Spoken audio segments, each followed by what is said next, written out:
Je dis moi vini avec une recette naturelle miracle qui bon pour moun qui souffri maladie oppression.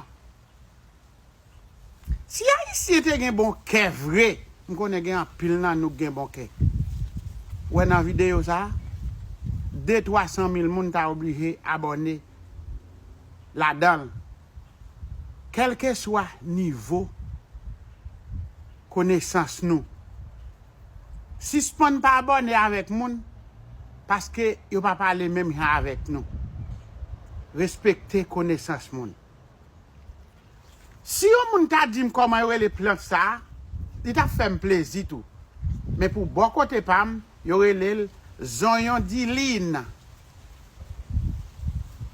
Je dis m'a venu avec yon nan recette, mais zoyon diline nan bon pour un pile bagay. Li bon pour moun qui souffri maladie oppression. Ou capable prendre yon ti morceau zoyon diline ou gragel. Laver so pral grager avant fel. Là ou fini, ou capable acheter sirop canne ou bien bon jan sirop miel ou bien mélanger. So pral boire ensemble. Après ça, ou ap juste brel. Après quelques minutes, ou pral vomi mais il rime qui sous l'estomac.